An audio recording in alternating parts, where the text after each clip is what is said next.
করতে যায় রাঙামাটির উদ্দেশ্যে। এই রাস্তাগুলো একটু বিপজ্জনক হওয়ায় সব কোম্পানি এই পথে গাড়ি চালায়। যে বাসে আমি ভ্রমণ করেছি 11 সেপ্টেম্বর রাজধানীর পার্থপথ থেকে রাত 10:30টায় ছিল আমার বাস, আর ভোর 6টার দিকে আমরা রাঙামাটি পৌঁছাই। আজকের এই ভ্রমণে ঢাকা থেকে রাঙামাটি পর্যন্ত পুরো অভিজ্ঞতা আপনাদের আমি জানাবো, যেখানে থাকবে শ্যামলী এনার ট্রাভেলসের এই বাসের মান, ইন্টেরিয়রের অবস্থা, বাসের ভাড়া, বাস ছাড়ার সময়সূচি সহ কাউন্টারের বিস্তারিত। আপনার ভিডিও আপনাদের বেশ সহায়ক হবে। শফিউল্লাহ ভাই অনেকটা ধীরে গাড়ি চালান। যতটুকু শুনেছি তিনি এর আগে একটি ছোট ইনসিডেন্ট করেছিলেন, যদিও সেটি তার ভুল ছিল না, কিন্তু সেটি তার বাসের সাথে হয়েছে। এরপর থেকে তিনি অনেকটা ঠান্ডা হয়ে গেছেন এবং ধীরে গাড়ি চালান। এখানে দেখতে পাচ্ছেন আমাদের বাসের কাটা কিন্তু 110 হয়েছে। বর্তমানে এটি এখন তার সর্বোচ্চ গতি। সেতু পার হওয়ার পরে সামনে ইউনিক এবং হানিফকে পাওয়া যায়। এই দুটি বাসে পিছু পিছু চলতে এই দুটি বাসকে ওটি দিয়ে ফেলেন শফিউল্লাহ ভাই, আর গতিও ছিল 80 থেকে 90 এর মধ্যে। দাউদকান্দি সেতু পার করার পরে যখন ঘুরির কাঁটায় তাকাই তখন দেখা যায় 12টা 44 থেকে পৌনে 1টা বাজে। সায়দাবাদ থেকে বের হওয়ার পর এ পর্যন্ত আসতে আমাদের সময় লেগেছে 1 ঘন্টা। এখানে একটি বিষয় আপনাদের দেখিয়ে রাখি, পুরো বাসটি দেখতে পাচ্ছেন নীল লাইট জ্বলছে। মুম্বাই বাসের এই একটি বড় সুবিধা, এটিকে অনেকটা নীল লাইট হিসেবে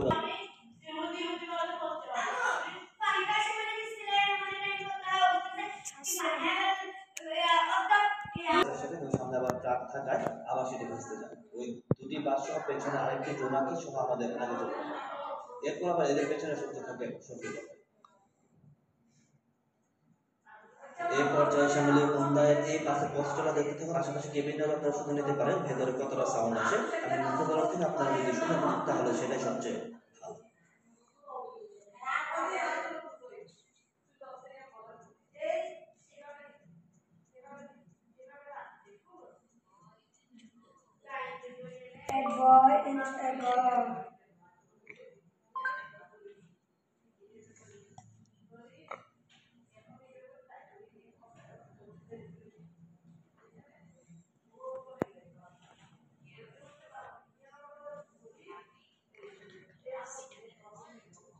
ভাই রাস্তাটা ভাই সেরকম ভাই।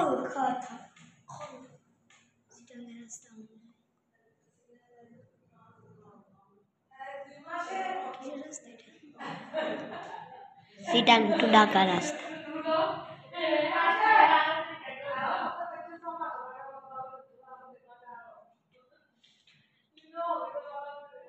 দুটো চশমা রাখা যায় না এখানে, এগুলো ড্রাইভারে বিনি বাউল মারা যায়। ইতে আগে শ্যামলী সব থেকে করা ড্রাইভার ছিল, ইতে অ্যাক্সিডেন্ট করছে হানিফের সাথে, পাহাড়ি দিয়ে ঠাস করে। তারপরে ইটা গাড়ির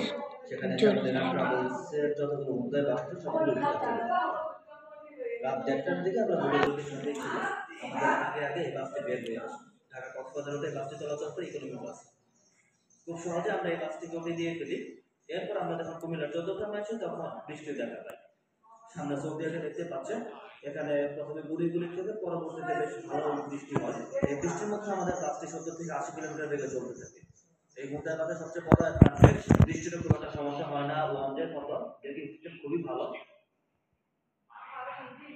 কুমিল্লা তখন সেই একই রকম বৃষ্টি হচ্ছিল। সামনে ডিলার স্ক্যানি আছে স্লিপার বাস, এর সামনে সোহাগের আরো স্ক্যানি আছে। এই দুটি বাসকে আমাদের বাস উঠে দিয়ে চলে এই বৃষ্টির মধ্যে।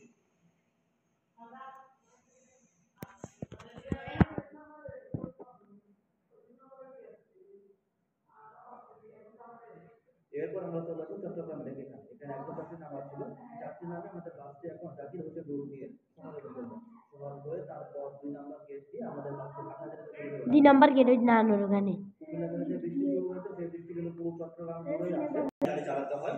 2 নম্বর গেট করতে আরো সতর্ক আল্লাহ ফেলে এসে গেছে 2 নম্বর গেট। আমরা যখন হাটহাজারী রোডে ধরে চলছি তখন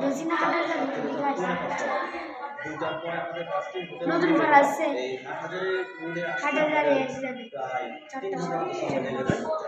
বাজি কত রাত না, এখন অনেক কিছু খোলা। সাইডে সাত চলে দেখতে পাচ্ছেন ঘড়ির কাঁটায় 5টা 12। আমরা চট্টগ্রামের একটা স্বাচ্ছন্দ্যের দিকে গাড়ি চালাচ্ছে।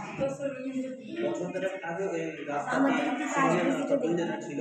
দুটি বাস মুখোমুখি হলে তখন একটি বাসকে থেমে অপর পাশে চিকন বা সরু ছিল। বর্তমানে এখন এই রাস্তা বহু হাইওয়ের মতো হয়ে গেছে। যেমন 2 লেন করা হয়েছে, পাশাপাশি কিন্তু রিক্সা বা ভ্যান চলাচলের জন্য পাশে জায়গা করা হয়েছে। আর দুটোর মাঝখানে ল্যাম্পপোস্ট লাগানো হয়েছে রাতের বেলা এই লাইটগুলো রাস্তাকে আলোকিত করে। ভোরের আলো কেটে সকাল হয়ে গেছে। পাহাড়ের রাস্তা দেখে চুপ রাস্তাগুলো ঠান্ডা সরি না বেশ কঠিন। যেমন সাপের মতো আঁকাবাঁকা, তেমনি বিপজ্জনক। দাগ আছে, এছাড়া উঁচু নিচু তো আছে। নিয়মিত চালক ছাড়া নতুন কোনো চালক যদি আসেন সেক্ষেত্রে তার জন্য বেশ কষ্টসাধ্য হয়ে যায়। শ্যামলী বাস হচ্ছে যেখানে রাজা রাঙামাটি টু ঢাকার রাজা এখানে গাড়ি চালানো মনে রাখা বা সুগার মিল ফেলে আসি গেছে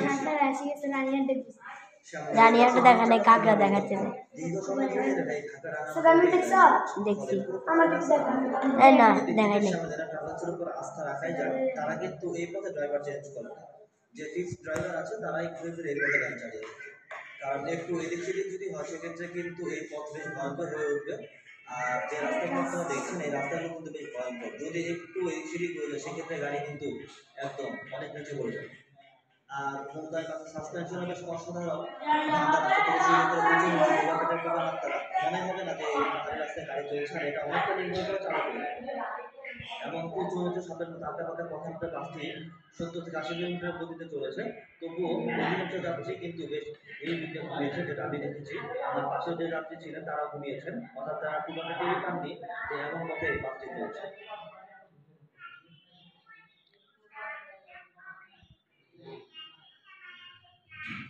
পাহাড়ি পথ ধরে চলতে চলতে আমরা এখন রাঙামাটি শহরে চলে এসেছি। সামনে রাঙামাটি কলেজ। এই রাঙামাটিতে যদি বৃষ্টি হয়েছে চট্টগ্রামের মতো। আর ভোরবেলা হয় এখনো পর্যন্ত মানুষ রান্নাবান্না খুব একটা চোখে পড়ছে না। রিজার্ভ বাজার দেখাবে। রাস্তাটা বেশ সুন্দর। বনরূপা বাজার পার হওয়ার পরই এই রাস্তা দেখা যাবে দুপাশে টাইলে আর মাঝখান দিয়ে রাস্তা। দুয়ের চত্বরের দিকে যে